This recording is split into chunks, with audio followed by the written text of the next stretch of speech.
जय हिंद बच्चों, मैं Azad sir, faculty of English at Major Kalsi classes in Prayagraj. मैं लेकर आया हूँ आपके लिए उन क्वेश्चंस को जो कंडक्ट हुए हैं आपके 26 जुलाई को। 26 जुलाई को जितने भी क्वेश्चंस इंग्लिश में आए हैं आपके अग्निवीर वाली परीक्षा में, उन सभी क्वेश्चंस को मैं मैक्सिमम लेकर आया हूं जो बच्चों से उपलब्ध हो पाए हैं। तो उन्हीं का एनालिसिस करना है आपके सामने। इससे थोड़ा सा आपको एक आइडिया मिल जाएगी, जो जिन बच्चों का एग्ज़ाम नहीं हुआ है एक आइडिया इससे वो ले लेंगे कि किस टाइप के क्वेश्चंस आ रहे हैं। तो चलिए हम लोग तेज़ी से क्वेश्चन करते हैं। 26 जुलाई को फर्स्ट शिफ्ट में आया था क्वेश्चन। वन वर्ड है आपका person of long experience. One word है बेटा आपका, one word, a person of long experience, a person of long experience in some occupation। ये आपका वन वर्ड था। किसी भी आपके प्रोफेशन में, किसी भी क्षेत्र विशेष में किसी के पास एक लंबा अनुभव हो, लंबा या अधिक अनुभव रखने वाला व्यक्ति, उसको इंग्लिश में बोलते हैं वेटरन। VETERAN मीन्स अनुभवी। अनुभवी हो जाएगा आपका आंसर हो जाएगा इस सेंटेंस का वेटरन। नेक्स्ट क्वेश्चन आया था आपका क्वेश्चन टैग। नेक्स्ट क्वेश्चन था आपका it will rain. It will rain statement होता है। क्वेश्चन टैग है आपका ये क्वेश्चन टैग। क्वेश्चन टैग का क्वेश्चन है बेटा ये it will rain. Question tag में क्या करते हो, आपका एक स्टेटमेंट रहता है, इसके बाद में आपको क्वेश्चन टैग यूज करना है। स्टेटमेंट आपका पॉजिटिव है, ये आपका पॉजिटिव है, तो क्वेश्चन टैग बनेगा आपका नेगेटिव। जो हेल्पिंग वर्ब यहाँ पर आई है वही यहाँ पर आ जाएगी। आप ध्यान दीजिएगा, विल में आप नॉट जोड़ते हैं तो इसका शॉर्ट फॉर्म हो जाता है वांट। वांट क्या हो जाएगा आपका वांट। ये आपका नॉट जो है इसी में मर्ज्ड होना चाहिए बेटा। वांट और यहाँ इट है तो इट हो जाएगा वांट इट। भाई क्वेश्चन टाइम में क्या करते हैं हम लोग, स्टेटमेंट का जो हेल्पिंग वर्ब होता है वही हेल्पिंग वर्ब आ जाता है। जो आपका यहाँ पर स्टेटमेंट का सब्जेक्ट है यही गवर्न करता है क्वेश्चन टैग के सब्जेक्ट को। यहाँ अगर आपका he, she, it, they, I, we, you है तो एज इट इज आप मेंशन कर देते हैं। सब्जेक्ट अगर आपका सिंगुलर है, अगर मैस्कुलिन जेंडर है तो यहाँ पर ही आ जाता है। फेमिनाइन जेंडर का नाउन है तो यहाँ सिंगुलर तो यहाँ पर सी आ जाता है। यहाँ कोई भी आपका नाउन प्रोनाउन प्लूरल है तो यहाँ पर प्रोनाउन दे आ जाता है। और जो यहाँ का हेल्पिंग वर्ब स्टेटमेंट का वही हेल्पिंग वर्ब यहाँ पे। स्टेटमेंट अगर आपका पॉजिटिव है तो यहाँ आप नॉट की कॉन्ट्रैक्टेड फॉर्म को जोड़ देते हो ऐसे वांट। नेक्स्ट मैनी आ एग्जाम में आया था।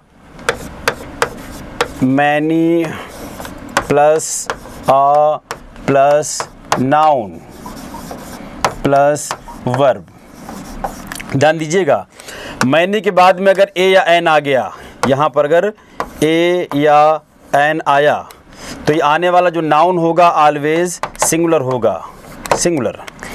और आने वाली जो वर्ब होगी ये भी हमेशा सिंगुलर होगी। मैनी के बाद में ध्यान दीजिएगा, मैनी के बाद में अगर ए या एन कुछ भी आया तो इसके बाद में आने वाला नाउन सिंगुलर होगा और इसके लिए बाद में जो वर्ब आएगी ये भी हमेशा सिंगुलर होगी। इसी कंसेप्ट पर एक क्वेश्चन था, बच्चों ने बताया था। नेक्स्ट क्वेश्चन, अच्छा मैनी के तुरंत बाद में ध्यान दीजिएगा, अगर मैनी के तुरंत बाद में नाउन यूज करना हो, नाउन, तो ये हमेशा होगा आपका प्लूरल होगा, प्लूरल, और काउंटेबल होगा, काउंटेबल। प्लस जो वर्ब आएगी ये भी प्लूरल होगी। मैनी के तुरंत बाद में नाउन आएगा तो नाउन ही प्लूरल, इसके बाद में अगर वर्ब आ रही है तो वर्ब भी प्लूरल आपकी। It simple. देखिए मैंने आप लोगों को बताया था बेटा कि कंडीशनल सेंटेंस होते हैं तो कई प्रकार के, लेकिन बेसिकली 3 आपके पूछे जाते हैं। Conditional sentence of the future, जो फ्यूचर की बात करते हैं।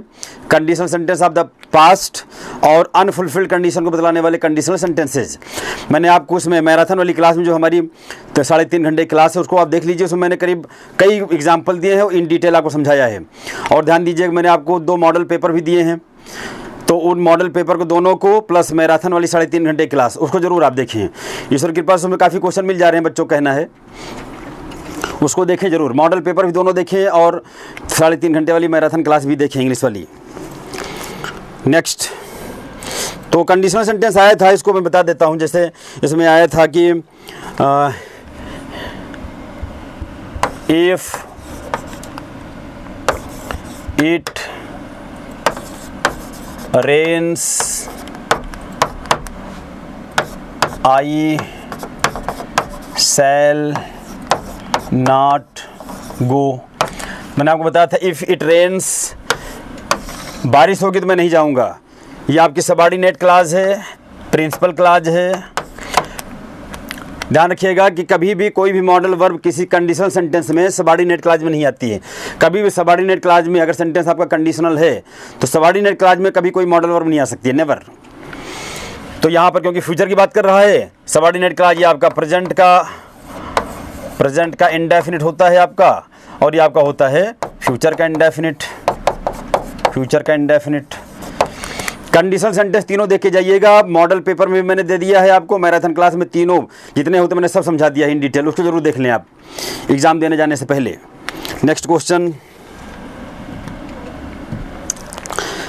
2 प्रेपोजिशन आए हैं आपके, बिटवीन और अमंग। बच्चों ने बताया है इनका यूज होता है ओनली फॉर 2,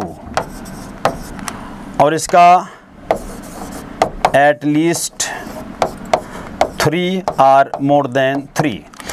एमंग का यूज़ करोगे के बीच में के कॉन्टेक्स्ट में, जब संख्या होगी कम से कम 3 या 3 से अधिक चाहे जितनी हो, और जब संख्या 2 हो तो आप यूज़ करेंगे बिटवीन। अच्छा, बिटवीन के साथ में एक चीज़ और है, बिटवीन के बाद में हमेशा एंड आता है इसका पेयर। जैसे she was sitting between Ram and Shyam. ये क्वेश्चन ये भी बनता है कि बिटवीन के बाद में हमेशा इसका पेयर रहेगा एंड, एज वेल एज करके देता है वो। आज 2 है, राम और श्याम की बात हो रही है, इसलिए यहाँ पर बिटवीन का यूज़ किया गया। जब हम 2 की बात करेंगे, वो व्यक्ति हो चाहे वस्तु हो, बिटवीन आएगा के बीच में के कॉन्टेक्स्ट में। और वही अगर संख्या 3 हो जाए, 3 से अधिक हो जाए उसके बीच में, तो हो जाएगा आपका अमंग। जैसे ही distributed all his money among his 4 sons। उसने अपनी मनी को, प्रॉपर्टी को 4 लड़कों के बीच में बांट दिया। यहाँ पर जब आपने 4 कर दिया 4, तो यहाँ पर हो जाएगा आपका अमंग। संख्या 4 हो या 3 हो, कम से कम एटलीस्ट 3 होनी चाहिए, तब आप के बीच में के कॉन्टेक्स्ट में आप अमंग का यूज़ करेंगे। 2 के लिए आप हमेशा बिटवीन का यूज़ करेंगे, और बिटवीन के लिए पेयर आता है हमेशा एंड। नेक्स्ट क्वेश्चन, ये मैंने कराया है, देखिए एज सुन एज वाला मैंने आप लोगों को बताया है। She read the telegram, she cried. जैसे she read the telegram, she read the telegram, she cried. अब ऑप्शन में क्या था ये तो क्लियर नहीं हुआ, कुछ बच्चों ने बताया था कि ऐसा सेंटेंस इस टाइप का आया था। अब यहाँ पर है आपका ये V2 है आपका, ये भी आपका V2 है। तो जैसे ही उसने टेलीग्राम को पढ़ा, रीड यहाँ पर पढ़ा, वैसे वो चिल्लाने लगी, वैसे वो चिल्लाई। तो यहाँ पर आपका बेस्ट एज सून एज, ये आपका कंजंक्शन हो जाएगा यहाँ पे। ज्यों ही, जैसे उसने टेलीग्राम को पढ़ा वैसे वो चिल्लाने लगी। कंजंक्शन है आपका, ध्यान दीजिएगा। एज सुन एज से जब आपका इस कंजंक्शन से कोई सेंटेंस स्टार्ट हो तो सेंटेंस के बीच में केवल आप कॉमा लगा सकते हो, कोई दूसरा कंजंक्शन नहीं यूज़ होगा। इंपॉर्टेंट है आपका। और जनरली ये भी ध्यान दीजिएगा, जब एज सुन एज से सेंटेंस स्टार्ट हो तो सेंटेंस में 2 वर्ब्स आएंगी और दोनों सेम फॉर्म में होनी चाहिए, सेम टेंस फॉर्म, दोनों वर्ब्स। जब भी सेंटेंस आपका एज सुन एज कंजंक्शन से स्टार्ट हो तो यूज़ की जाने वाली दोनों जो वर्ब्स हैं सेम टेंस में होनी चाहिए। Next, Prashant by now if he had gone by taxi. Prashant, question आया था Prashant by now if he had gone by taxi, if he had gone by taxi। अब ध्यान दीजिएगा, यहाँ पर जो ऑप्शंस गिवन हैं शुड रीच जो बच्चों ने बताया है, कुड रीच,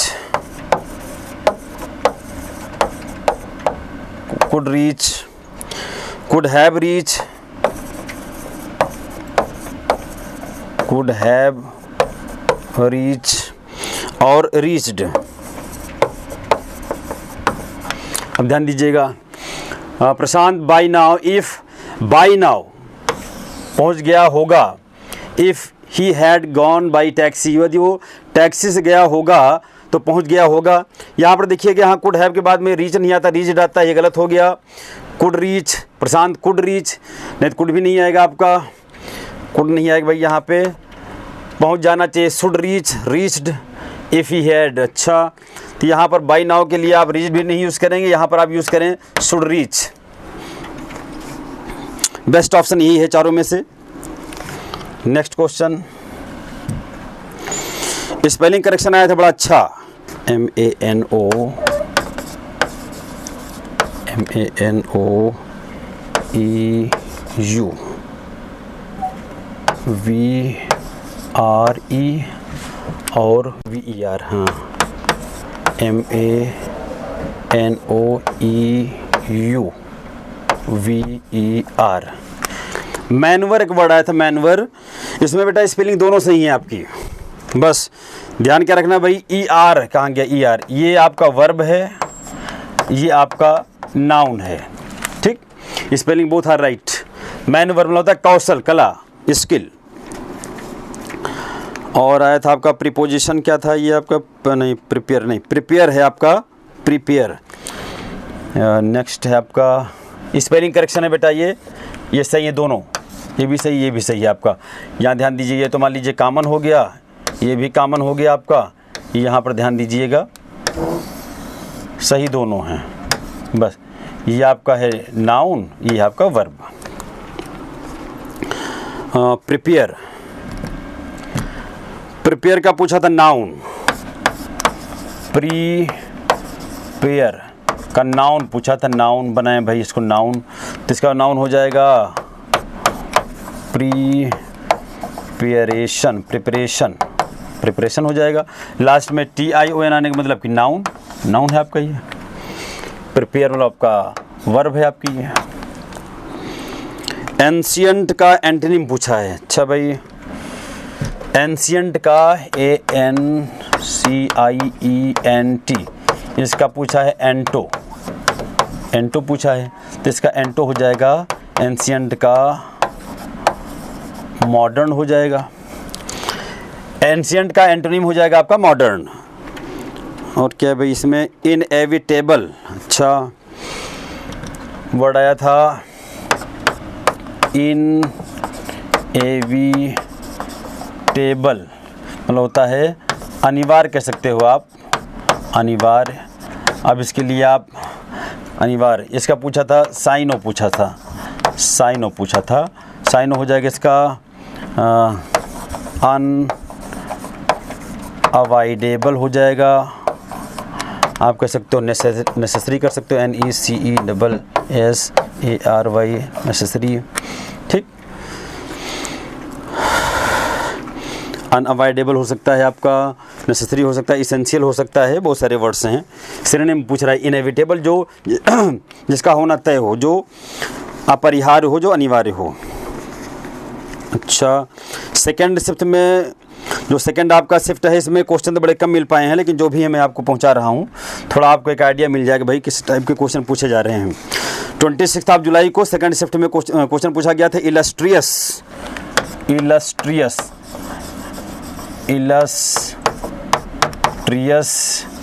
ये पूछा था आपका स्पेलिंग करेक्शन में।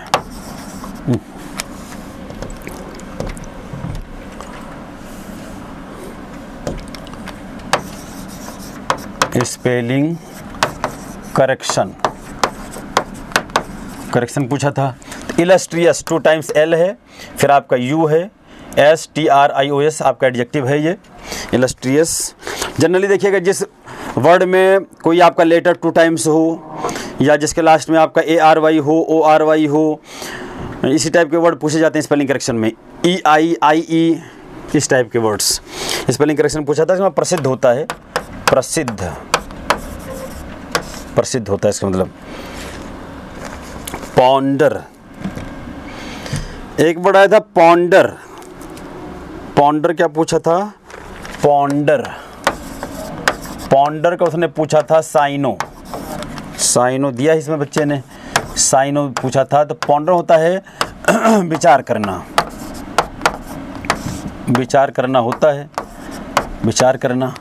साइनो हो जाएगा इसका कंसीडर कर सकते हैं आप,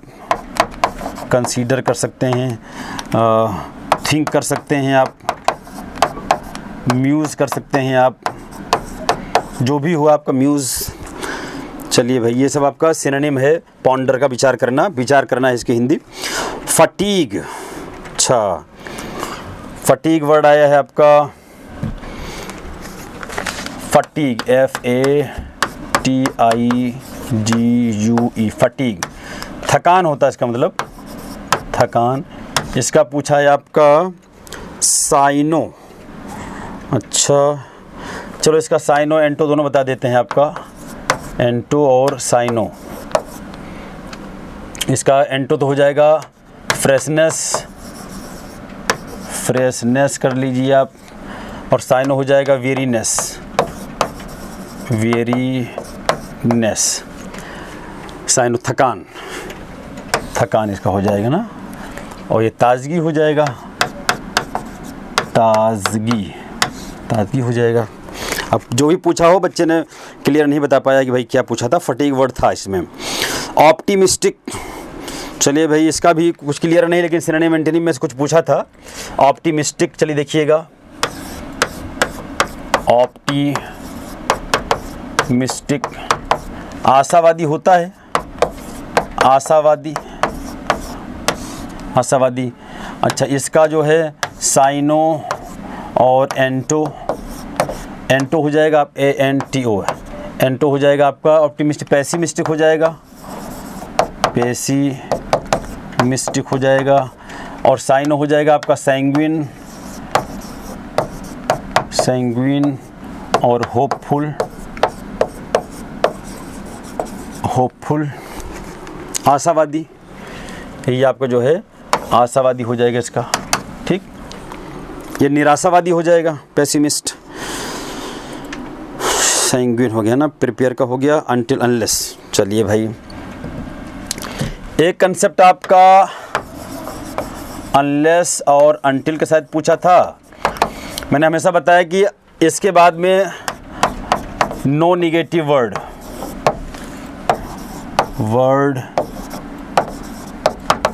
विल बी यूज्ड।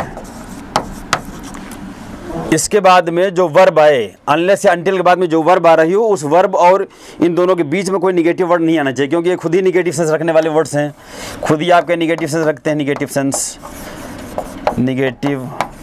सेंस रखने वाले वर्ड्स हैं। दूसरी बात, जहाँ भी आपको अनलेस या अनटिल मिले 99% बता रहा हूँ कि वो टेंस हमेशा होता है आपका प्रेजेंट का इंडेफिनिट। मैं उसमें बताया हूँ अपने 3.5 घंटे वाली मैराथन में, उसको जरूर देखें आप लोग प्लीज़।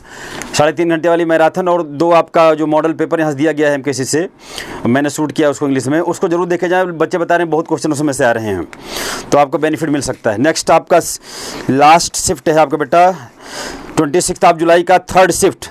देखें,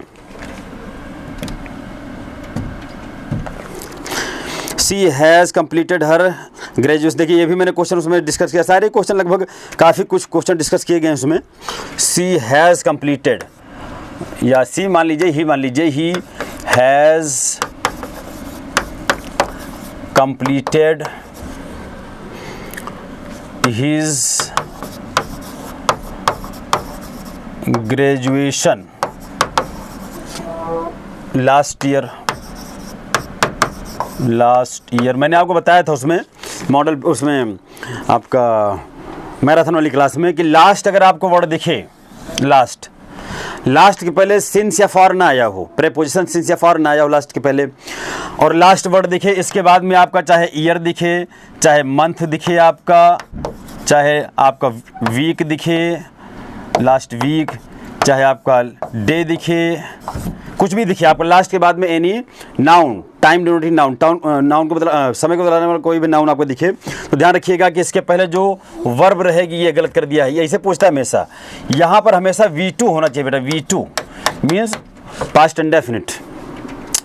सेंटेंस के लास्ट में कहीं अगर आपको last plus time denoting noun दिखे, लास्ट प्लस समय को बतलाने वाला कोई भी नाउन, इस टाइप का कोई भी नाउन हो सकता है, और लास्ट के पहले सिंस या फॉर प्रेपोजिशन ना आया हो, तो सेंटेंस का टेंस हमेशा होगा पास्ट का इंडेफिनिट। ध्यान रखिएगा। तो यहाँ पर आपका ये हैज हट जाएगा, V2 हो जाएगा आपका।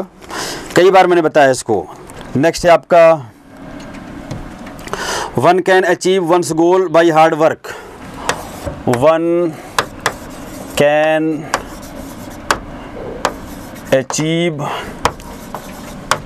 Once goal by hard work. वाई से, ये आपका वाई से बता रहे हैं बच्चे, वाइस पैसे में चेंज करना है, तो पैसे में चेंज करना है, मॉडल वर्ब आई है, तो तुरंत मैंने कहा था कि जहाँ भी मॉडल वर्ब अगर आपको एक्टिव वॉइस में दिखे तो कुछ नहीं करना है आपको, वही मॉडल वर्ब रहेगी, मॉडल वर्ब चेंज नहीं हो। कैन है तो कैन ही रहेगी, में है तो में ही रहेगी, शुड है शुड ही रहेगी। बस पैसे में क्या हो जाएगा, जहाँ मॉडल वर्ब के बाद में आपने एक्टिव में V1 रखा है, वही आपका V1 V3 में कन्वर्ट हो जाएगा, उसके पहले BE आ जाएगा, बस और कोई चेंज नहीं करना है। तो यहाँ पर हो जाएगा आपका वंस गोल, ऐसे कर सकते हो आप, वंस गोल, कैन है तो कैन ही रहेगा आपका, बी लग जाए, कैन बी अचीव, हमेशा एक्शन वर्ब V3 में चली जाती है, can be ACHIEVED, once goal can be achieved. Active voice में जो एक्शन वर्ब होगी, पैसिव वॉइस में V3 में चली जाएगी, मॉडल वर्ब या एक्शन एज इट इज रहेगा, नो चेंज, कैन है तो कैन, में है तो में ही रहेगा, नो चेंज। तो once goal can be achieved by hard work. अब यहाँ पर बाई वन, ध्यान दीजिए, कुछ वर्ड्स हैं इसका यूज आप पैसिव में नहीं करोगे, बाई वन नहीं करोगे आप।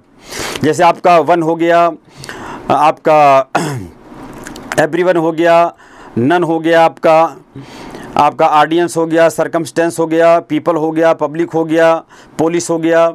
अगर इनका यूज़ किया गया है एक्टिव वॉइस के सेंटेंस में एज ए सब्जेक्ट, तो इनको आप पैसिव वॉइस में बाई का ऑब्जेक्ट ना बनाएं, वो अच्छा माना जाता है। ये आपका पैसिव बन गया। Next, make haste lest you, यही मैंने एज इट इज, यही सेम सेंटेंस मैंने उसमें बताया है 3.5 घंटे वाली मैराथन में। मेक हेस्ट कई बार पूछा गया है एग्जाम में, मेक हेस्ट जल्दी करें।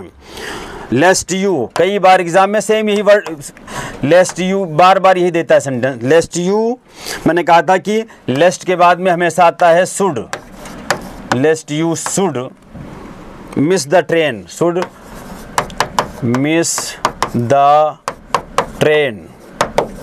हो गया। लेस्ट के बाद में कोई निगेटिव वर्ड नहीं आना चाहिए, क्योंकि लेस्ट में खुद ही निगेटिव सेंस है।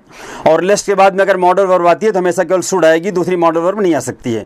कभी कभी शुड को भी अवॉइड कर देते हैं, कभी कभी इसको हटाने के बाद में केवल यहाँ पे कर देते हैं डायरेक्ट V1, तो वहाँ पे शुड आपका अंडरस्टूड होता है। मॉडल वर्ब अगर लेस्ट के बाद में आएगी तो केवल शुड आएगी और कुछ नहीं आएगा, या तो फिर शुड भी नहीं आएगी, डायरेक्ट आपका V1 आ जाएगा। नेक्स्ट क्वेश्चन आपका एस्टोनिश के साथ में पूछा था प्रेपोजिशन। एस्टोनिश के साथ में प्रेपोजिशन पूछा था। प्रेपोजिशन तो एस्टोनिश लेता है आपका at, preposition at, astonish at लेता है बेटा। नेक्स्ट कैंसिलेशन के स्पेलिंग पूछा था।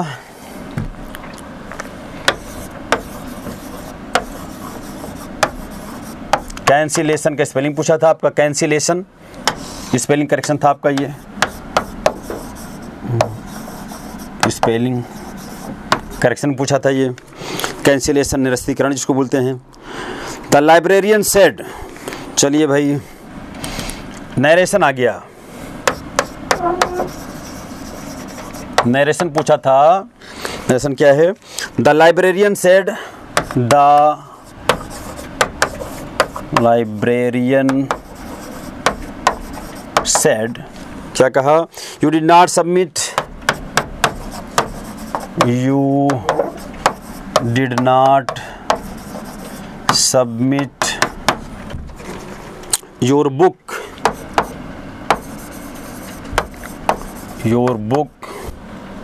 yesterday full stop.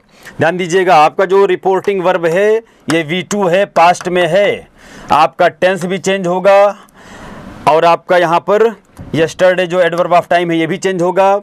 अब यहाँ पर आया है बेटा यू, सेकंड पर्सन है आपका, ये सेकंड पर्सन है, सेकंड पर्सन। अब यहाँ पर आपको देखिए, ध्यान दीजिए, यहाँ पर रिपोर्टिंग वर्ब का, जैसे बच्चे ने बताया कि यहाँ पर रिपोर्टिंग वर्ब का ऑब्जेक्ट मेंशन नहीं है और ये यू आपका चेंज करना ही करना है, यू भी चेंज होगा आपका, योर भी चेंज होगा। तो अब आप क्या करोगे, जब रिपोर्टिंग वर्ब का ऑब्जेक्ट मेंशन ना हो, रिपोर्टेड स्पीच में प्रोनाउन यू का कोई भी केस दिया गया हो, तो यू आप चेंज करेंगे, ये चेंज होगा आपका। आप यहाँ पर कंसीडर कर सकते हो कि इसका ऑब्जेक्ट आप मान सकते हो, हिम मान सकते हो, मी मान सकते हो आप, और हर मान सकते हो। रिपोर्टिंग वर्ब का ऑब्जेक्ट आप मान सकते हो अपनी तरफ से, और इसी के हिसाब से आप चेंज कर दो। चलो भाई, the librarian you did not, अच्छा सेड को सेड ही रहने दीजिए आप, मत सेड दैट। अब चाहे आप यहाँ पर कर दो ही, चाहे आप कर दो सी, चाहे आप कर दो आई, सब सही हैं, तीनों सही हैं। अब इसके बाद में दैट ही चेंज कर दिया आप। उसके बाद में डिड है आपका, यहाँ आपका V2 है, मतलब पास्ट इंडेफिनिट, इधर पास्ट है आपका, तो ये कन्वर्ट हो जाएगा पास्ट इंडेफिनिट पास्ट के परफेक्ट में। हैड नॉट सबमिटेड, क्या योर के स्थान पर अगर आप यहाँ जो भी मेंशन किए हो उसके हिसाब से ही है तो हीज, सी है तो हर, आई है तो माई, बुक, और यस्टरडे का हो जाएगा the previous day, the previous day, ये आपका हो जाएगा इसका नरेशन, ना रखिएगा। नेक्स्ट क्वेश्चन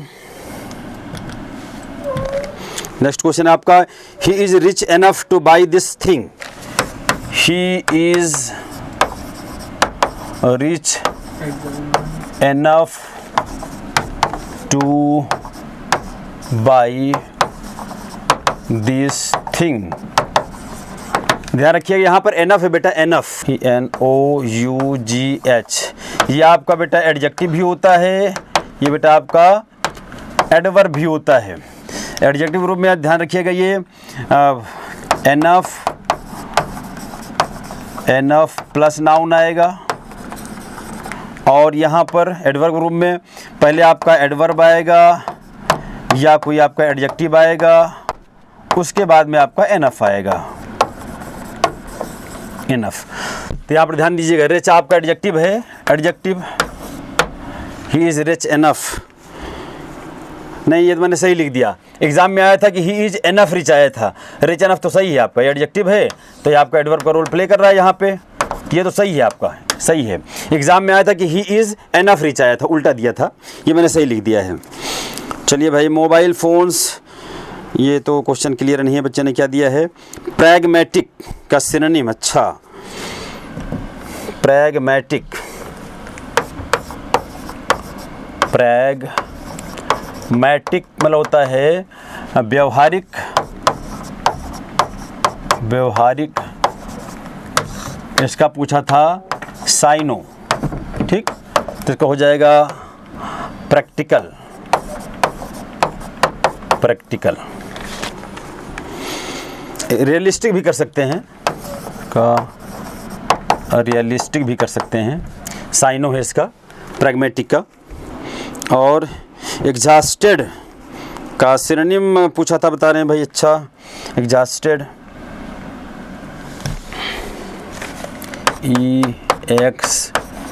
EXHAUS, एग्जॉस्टेड का थकान मतलब थका हुआ, इसका भी पूछा था साइनो, साइनो पूछा था इसका, साइनो हो जाएगा इसका टायर्ड कर सकते हैं आप, टायर्ड कर सकते हैं आप, थका हुआ, ठीक। अच्छा थ्वार्ट दिया था, थ्वार्ट क्या क्या पूछा था भाई, एंटोनिम पूछा था, अच्छा भाई THWART, इसका मतलब तो रोकना होता है, हिंडर करना, रोकना, बाधा पहुंचाना, इसका पूछा था एंटोनिम, एंटो पूछा था, तो इसका एंटो हो जाएगा एड करना, सहायता करना, किसी की हेल्प करना, हेल्प करना, फेवर करना, फेवर करना, ये आपको हो जाएगा इसका एंटो। अच्छा my house is at a stone's throw, अच्छा भाई एक आया था idiom, at a stone's throw, ये आपका ईडियम होता है बेटा, इसको भी पूछा गया था, वो कुछ गलत करके दिया था शायद, my house is to the stone's throw, तो यहाँ टू नहीं, यहाँ पर आपका प्रीपोजिशन एट आएगा, टू करके शायद दिया था उसमें, तो टू नहीं आएगा बल्कि एट अ स्टोन्स थ्रो होता है, एट अ स्टोन्स थ्रो मतलब बहुत नज़दीक, किसी चीज़ के बहुत नज़दीक। इतने क्वेश्चन बेटा अवेलेबल हो पाए थे 26 जुलाई के क्वेश्चंस, 26 जुलाई के जितने क्वेश्चन मुझे अवेलेबल हो पाए थे, मिल पाए थे बच्चों के द्वारा, वो मैंने आपके सामने डिस्कस कर दिया। और ध्यान दीजिएगा, एग्ज़ाम में जब भी आप लोग जाएं एकदम बी रिलैक्स्ड, प्लीज़ अपने आप को अंडर प्रेशर ना करें, परेशान ना हो बिल्कुल। पेपर ये मत सोचें कि बहुत टफ आ रहा है, टफ आ रहा है, सबके लिए टफ है। मैं आप सभी के लिए जो है ईश्वर से प्रार्थना करूंगा कि आप सभी लोग जिन्होंने मेहनत किया है सबका पॉजिटिव रिजल्ट आए, और सभी लोग मैंने कहा कि आशीर्वाद लेकर जाएं मम्मी पापा का, अपने टीचर्स का, और बेस्ट परफॉर्म करें। हम सभी लोग, हम मेरी तरफ से, मेजर कलसी के एक एक मेंबर्स की तरफ से आप सभी लोगों, सारे हिंदुस्तान के अग्निवीरों को बहुत बहुत आशीर्वाद, बहुत बहुत शुभकामनाएं। आप जाएं, बेस्ट परफॉर्म करें बेटा। Thank you so much. जय हिंद बेटा। जय हिंद everyone, welcome to major culture classes. और आपको जैसे पता है कि हम लोग डेली आपके लिए एनालिसिस लेके आ रहे हैं ताकि आपके पेपर की शुरुआत अच्छे से हो पाए और आप चीज़ों को समझ पाएं कि पेपर में हो क्या क्या रहा है, ताकि जिनके पेपर होने वाले हैं उनको हेल्पफुल हो थोड़ी सी चीज़ें। और बच्चा पैटर्न अप्रॉक्स एक तरीके का है। अब देखा जा रहा है कि शुरुआत से लेके अभी थोड़ा सा रागा सेक्शन जो है वो आपका पहले से थोड़ा सा टफ हुआ है। थोड़ा सा बच्चे कह रहे हैं कि रीजनिंग थोड़ी सी कॉम्प्लिकेटेड हुई है, बट ऑल्दो मैं आपको बता देती हूँ कि रीजनिंग का वेटेज कहाँ से कौन कौन से चैप्टर से आ रहे हैं, तो जिसके भी पेपर लगे हुए हैं कि लाइन से आने वाले हैं तो उनको बहुत हेल्प मिलेगी इन सारी चीज़ों से। तो हम तुरंत देख लेते हैं बस, ठीक है। अगर हम टॉपिक वाइज बात करें, ठीक है, टॉपिक वाइज बात करें बेटा, तो आपका जो क्वेश्चन है, आपके जो क्वेश्चन है, रैंकिंग का one question is must, ranking का one question is must. Ranking का क्वेश्चन आता है, आ ही रहा है। रैंकिंग का एक क्वेश्चन इनफैक्ट हम लोग देख भी लेते हैं यहाँ पे, जहाँ पे 2 कंडीशंस बन रही हैं, और उन 2 कंडीशंस में हमें करना क्या है। जैसे अगर मैं पहला क्वेश्चन आपका लूँ, तो पहले क्वेश्चन में ये कहा जा रहा है जो अखिलेश है वो शिबू से लंबा है। ठीक है, पहली स्टेटमेंट आपको दी है जो अखिलेश है वो सीबू से लंबा है। शॉर्ट फॉर्म में लिखा करो एग्जाम में, वहां पे पूरा नाम लिखने की जरूरत नहीं है, बस ऐसे लिखो कि तुम्हें समझ में आ जाए कि किसके बारे में तुम बात कर रहे हो। अखिलेश जो है वो सीबू से लंबा है और अमन जो है वो अखिलेश से बड़ा नहीं है। क्या बोला है? अमन जो है बेटा, अमन जो है वो अखिलेश से बड़ा नहीं है, इसका मतलब क्या है? वो अखिलेश से छोटा है। इस लाइन से हम यही मतलब निकाल सकते हैं। लेकिन अब लेकिन जब लगता है तो लेकिन का मतलब क्या होता है? जैसे लिखा है कि अमन जो है अखिलेश से बड़ा है, लेकिन अब ये जो लेकिन आता है बच्चा, यहाँ पे या तो इंग्लिश में लिखा होगा बट, तो ये जो बट आता है लेकिन बच्चा, इसका मतलब होता है आगे वाली लाइन अमन के लिए है। ठीक है, आगे वाली लाइन अमन के लिए है, ना कि अखिलेश के लिए। ठीक है, जैसे ही स्टेटमेंट दिखा है कि अमन अखिलेश से बड़ा नहीं है, लेकिन क्या है यहाँ पे? तेजू से बड़ा है, लेकिन तेजू से बड़ा है। इसका मतलब क्या है? अमन अखिलेश से छोटा है लेकिन तेजू से क्या है? बड़ा है। लेकिन ये जो यूज होता है बट यूज करता है बच्चा, ये पहले वाले पर्सन के लिए यूज होता है, दूसरे वाले पर्सन के लिए नहीं होता है। इस बात का ध्यान रखना। आगे वाली जो लाइन है वो किसके लिए बोली गई है? अमन के लिए बोली गई है। ठीक है, अब आगे चलते हैं। Sibu is also not as tall as Aman. जो सीबू है वो अमन की तरह लंबा नहीं है। अमन जितना लंबा है उतना लंबा वो नहीं है। यानी एक अमन और सीबू में भी रिलेशन हमें पता चल गया। ठीक है, अमन और सीबू में भी रिलेशन पता चल गया। But Sibu is taller than Teju, यानी सीबू जो है वो टॉलर है किससे? तेजू से। यानी कि हमें 2-3 इक्वेशन यहाँ से मिल जाएंगे। उन 2-3 इक्वेशन को आपको सेट कैसे करना है भाई? हमें पता है कि ये जो अखिलेश है, ये जो अखिलेश है बेटा आपका, ये दोनों लोगों से बड़ा है। किससे किससे बड़ा है? सीबू से भी बड़ा है, अमन से भी बड़ा है, यानी अखिलेश सबसे बड़ा। उसके बाद अमन आएगा कि सीबू आएगा, ये देखना है कि भाई अमन बड़ा है सीबू से। हमें अगली स्टेटमेंट में पता चल गया, यानी यहाँ अमन आ गया और फिर यहाँ आ गया आपका सीबू और उससे छोटा है तेजू। तो यानी आपसे अब उसके बाद कुछ भी पूछ लेगा कि सबसे बड़ा कौन है और सबसे छोटा कौन है, और आपको इसका जवाब देना होगा। बात क्लियर है? और कभी कभी होता क्या है ना कि यहाँ क्लैरिफाई करना जरूरी नहीं है कि इन दोनों के बीच में रिलेशन क्लैरिफाई करें। आपको अगर नहीं भी पता है, कहीं आपको ये पता है कि अखिलेश जो है वो सीबू से बड़ा है और अखिलेश मान लो आपका बड़ा है अमन से भी, और लास्ट में दे दिया अमन बड़ा है तेजू से। ठीक है, तो इसका मतलब ये जरूरी नहीं है कि वो इन दोनों के बीच में रिलेशन बताए। अगर वो आपसे पूछ लेता है कि सबसे बड़ा कौन है, तो ये क्लियर है यहाँ से कि अखिलेश ही सबसे बड़ा है। और अगर आपसे पूछ रहा है सबसे छोटा कौन है, तो ये भी क्लियर है यहाँ से कि तेजू ही सबसे छोटा होगा। बात क्लियर है कि नहीं क्लियर है? ठीक है, आगे चलते हैं अगले सवाल पे। अब बेटा एक क्वेश्चन आपका आ रहा है, कुछ फिगर ऐसा आ रहा है जैसे ये सर्कल दिया हुआ है, सर्कल के अंदर एक सर्कल दिया है, फिर एक ट्रायंगल दिया है।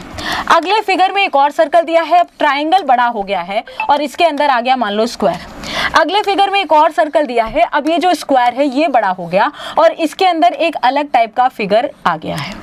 फिर अब जो फिगर होगा वो आपसे पूछा है कि क्या होगा, तो आप कैसे बताएंगे भाई? आपका ऑब्जर्वेशन ये होना चाहिए बेटा यहाँ पे कि ये जो अंदर वाली फिगर है ना, ये बाद में जाके बड़ी हो जा रही है। फिर ये जो अंदर वाली फिगर है ये बड़ी हो गई, फिर ये जो अंदर वाली फिगर अब ये बड़ी होगी, यानी कि बड़ी वाली फिगर कुछ ऐसी आएगी और अंदर कोई ना कोई नई फिगर आएगी, कोई ना कोई बच्चा नई फिगर आएगी। और नई फिगर कैसी आएगी? यहाँ 3 साइड, यहाँ 4 साइड, यहाँ 5 साइड, तो अब आपका हेक्सागन ही आएगा, 6 साइड वाला डायग्राम आ जाएगा। या नहीं भी दिया होगा तो कोई ना कोई नया डायग्राम आ जाएगा। इस बात के लिए आप क्लियर रहें। तो ऐसे क्वेश्चन भी आपके एग्जाम में देखे जा रहे हैं। अगर बात करें बेटा, ये क्वेश्चंस हो गए, लेकिन अगर हम बात करें क्लॉक की, तो क्लॉक के लिए मैं बार बार एम्फेसिस कर रही हूं कि मिरर इमेज पे क्वेश्चन आ रहा है। जैसे कि मिरर इमेज पे क्वेश्चन आया है आपका 440 पे, 440 का आपका मिरर इमेज पूछा है। मिरर इमेज पूछा है तो मिरर इमेज के लिए मैंने बता दिया है कि अगर मिनट दिया है तो हम इसे 11:60 से माइनस करेंगे। अगर सिंपल टाइम दिया होता है तो हम इसे सिर्फ और सिर्फ 12 बजे से माइनस कर देते। बहुत बार ये कंसेप्ट रिपीट हो रहा है, अब तुम इस कंसेप्ट पे एक भी क्वेश्चन मत गलती करते ना, ठीक है। अगर हम वाटर इमेज की बात करेंगे तो वाटर इमेज में क्या हो जाएगा, सिर्फ और सिर्फ 18:30 और 17:90 से माइनस करना होगा। और क्लॉक का एक और फॉर्मूला हो गया, minute is equals to 2/11 30 into H plus minus angle. बहुत बार रिपीट किया है मैंने, अब इस पे एक भी क्वेश्चन तुम गलत करके मत आना, ठीक है।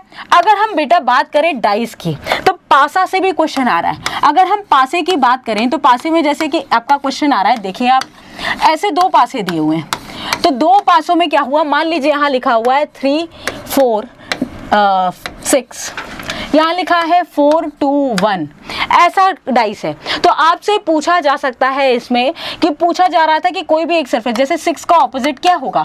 अब आपको जिसमें से इनको पता है कि हम इस तरह के क्वेश्चन में क्या करते हैं, क्लॉकवाइज डायरेक्शन में घूमते हैं, कॉमन सरफेस पे जाते हैं। कॉमन सरफेस क्या है, 4 4 दोनों में कॉमन है। उसके बाद आप घड़ी की दिशा में घूमे, घड़ी की दिशा में यानी कि ये 4 है, इसके एक बार घूमने पे 6 मिला, तो 4 से एक बार घूमने पे क्या मिला, 2, यानी 2 6 का ऑपोजिट हो गया, बात खत्म। ठीक है, इससे पहले वाली शिफ्ट में क्या हुआ था, 2 सरफेस से कॉमन क्वेश्चन आ गया था, 2 सरफेस कॉमन से क्वेश्चन आ गया था। वो क्वेश्चन कैसा था, वो क्वेश्चन भी कुछ ऐसा ही था, 3 4 2 दिया हुआ था शायद, और 3 4 5 दिया हुआ था, जहां आपका 2 का ऑपोजिट 5 हो जाता है, क्योंकि ये दोनों तो कॉमन, ये दोनों कट जाते हैं, और 2 का ऑपोजिट बचा 5। बात क्लियर है?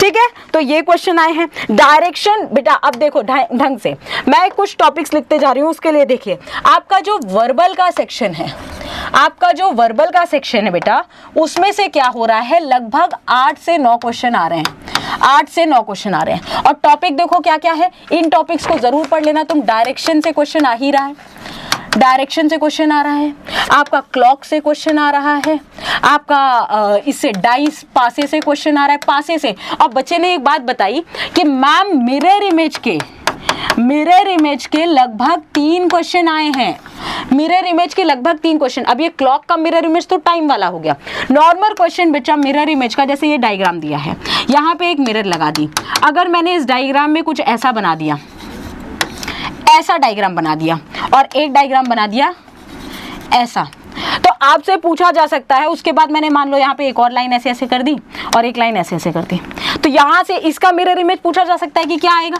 तो मिरर इमेज में आपको क्या होगा, ये लाइन दूर जा रही है इस मिरर से, तो ये लाइन दूर जाएगी, उसके बाद ये फिगर आएगा, इधर देख रहा है तो ये इधर देखेगा, पास में जो जितना पास वो उतना पास, जो जितना दूर वो उतना दूर। बात क्लियर हुई, यानी आपका कुछ ऐसा डायग्राम बन जाएगा। मिरर इमेज से लगभग 3 क्वेश्चन आपके बने हैं, डायरेक्टली मिरर इमेज के क्वेश्चन।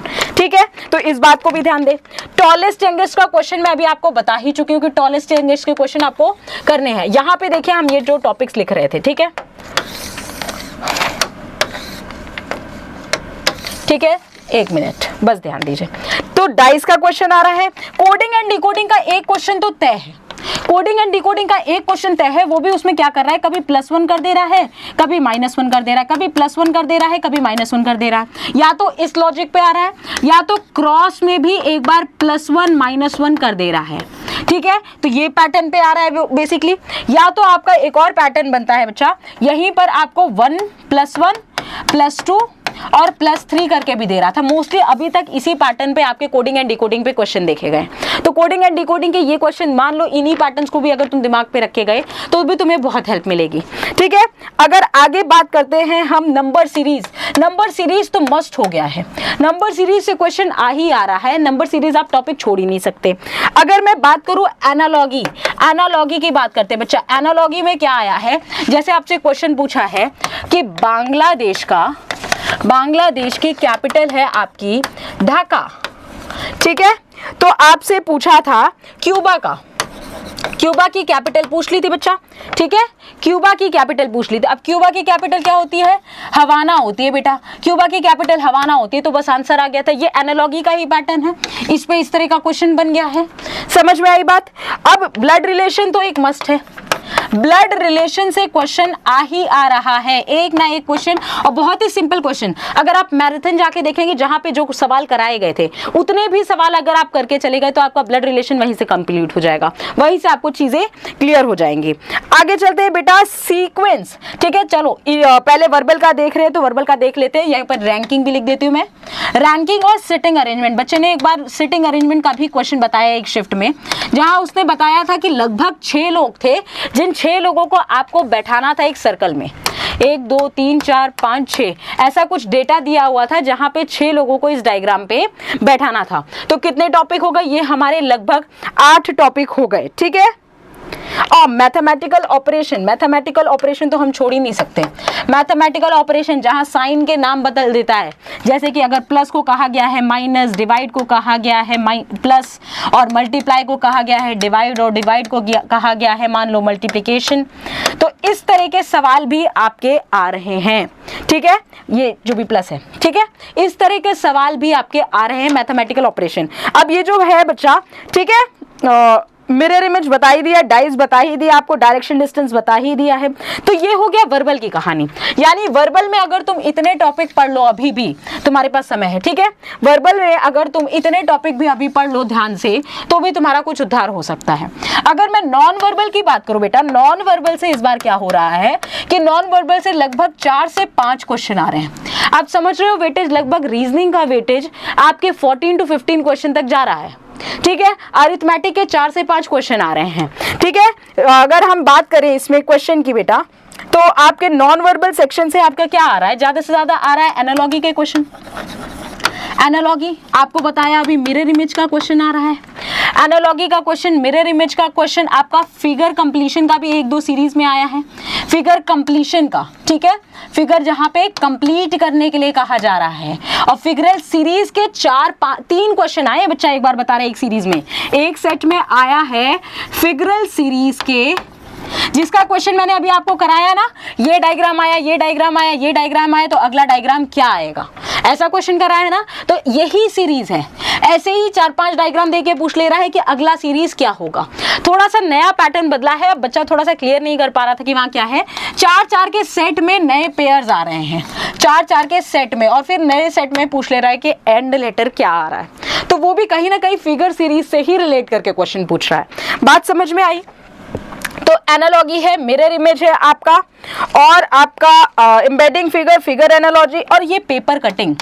बच्चा paper cutting is one of the important topic, paper cutting से क्वेश्चन आ ही आ रहा है, तो इस बात को भी आप ध्यान रखें, ठीक है, पेपर कटिंग का, ठीक है, ये बात हो गई। अगर मैं बात कर लूं यहीं पर अरिथमेटिक की, तो अरिथमेटिक में क्वेश्चन कहां से आ रहा है बच्चा, अरिथमेटिक में ध्यान दीजिए, आपका परसेंटेज से क्वेश्चन उठ जा रहा है, प्रॉफिट एंड लॉस से क्वेश्चन उठ जा रहा है, आपका नंबर सिस्टम से एक आध नंबर सुनने में आ रहा है कि ऐसा क्वेश्चन आया है कुछ 0.001 बार टाइप का, इसको कैसे चेंज करते हैं, डेसिमल एंड फ्रैक्शन का क्वेश्चन है, ठीक है। एक क्वेश्चन आपका उसमें से आ रहा है बेटा, time speed and distance, time speed and distance से एक क्वेश्चन आ रहा है, जहां वो बोल रहा है एक आदमी अगर इतनी चाल से जाए तो इतनी जल्दी पहुंच जाता है, एक आदमी दूसरी चाल से जाए तो इतनी लेट में पहुंचता है, तो कब पहुंचेगा। एक पुलिस और चोर का भी क्वेश्चन आया कि पुलिस अगर इतनी स्पीड से जाता है, चोर अगर इतनी स्पीड से जाता है, जो कि बहुत ही कॉमन क्वेश्चन है, हर जगह देखा जाता है। तो वो पेपर कोई हाई लेवल का नहीं है, वो हमेशा से फॉर्मेट क्वेश्चंस का यही रहा ही है, ठीक है। प्रॉफिट और लॉस की जहां मैं बात करूं, तो प्रॉफिट परसेंट और लॉस परसेंट आपको पता होना चाहिए कि प्रॉफिट आप देख लो कि कितने रुपए का हो रहा है। प्रॉफिट कैसे देखोगे, आप विक्रय मूल से क्रय मूल को माइनस कर दो, और लाभ अगर हो गया तो आप सीपी पे उसको कैलकुलेट करके इंटू 100 कर दो, और यहीं अगर घाटा हो रहा है, लॉस परसेंट निकालना हो, तो लॉस अपॉन सीपी इंटू 100 कर दीजिए, तो आपका यहीं पर लॉस आ जाएगा। लॉस कैसे आता है, जब आपका क्रय मूल ज्यादा हो और विक्रय मूल कम हो, यानी कॉस्ट प्राइस ज्यादा हो और सेलिंग प्राइस आपका कम हो। क्लियर? एक वेन डायग्राम, बेटा Venn diagram is also very important topic of non verbal reasoning. Venn diagram से तो हर बार क्वेश्चन देखने को मिल रहा है, हर बच्चा बता रहा है कि मैम वेन डायग्राम से क्वेश्चन आ रहा है। वेन डायग्राम से क्या क्वेश्चन आया, देखो एक क्या बोला था, रेप्टाइल, यहां आपको मिल गया रेप्टाइल, रेप्टाइल, लिजार्ड, और एक आपको मिला स्नेक, ठीक है, रेप्टाइल, लिजार्ड और स्नेक। रेप्टाइल एक टाइप का बेटा कैटेगरी ऑफ एनिमल होता है, और ये किस टाइप, इस टाइप के कैटेगरी में क्या होते हैं, जो रेंग के चलते हैं। रेंग के चलने वाले कौन है, स्नेक और लिजार्ड दोनों हैं, यानी एक रेप्टाइल का सर्कल बना दिया हमने। अब रेप्टाइल के सर्कल में ही लिजार्ड भी आ रहा है और स्नेक, लिजार्ड मतलब छिपकली और स्नेक मतलब सांप।